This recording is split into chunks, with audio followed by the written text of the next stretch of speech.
Imbaraga n'uburinzi biboneka mu kwizera Yesu, ababuze amahoro bihebye barukira, ababuze ubwihisho bagera bakaronkera umutuzo, munsi y'amababa yiwe niho dukirizwa.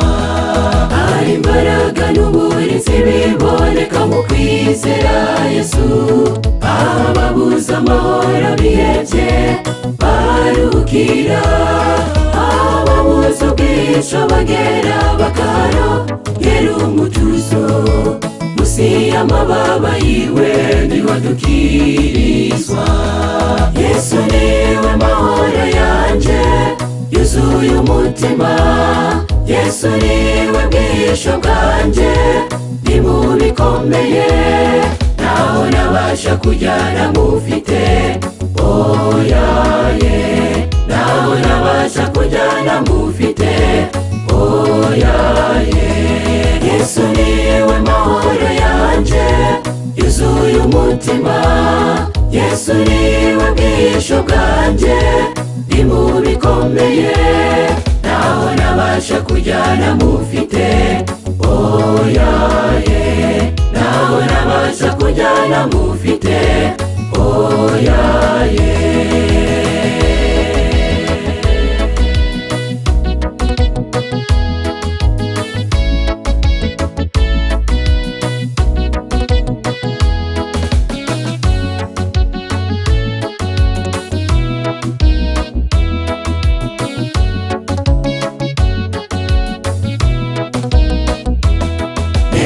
Abo bose bihebye ko hariho umunsi w'ihumure, hari ibyahora bidutesha umutwe bizo kugwaho, abahora n'imbohe bagiye guhinduka abidegembya, ubwami bugiye kuzana amahoro gusa.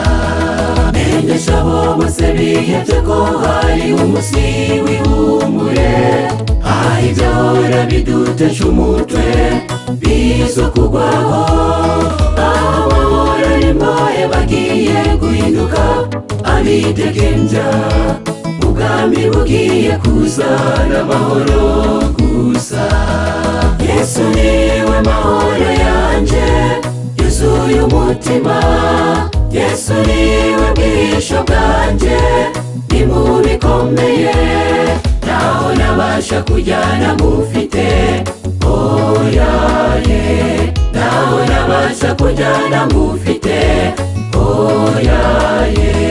Yesu niwe mahoro yanje yuzuye umutima, Yesu niwe bwihisho bwanje ni mu bikomeye, naho nabasha kujyana mufite oya ye, naho nabasha kujyana mufite oya ye.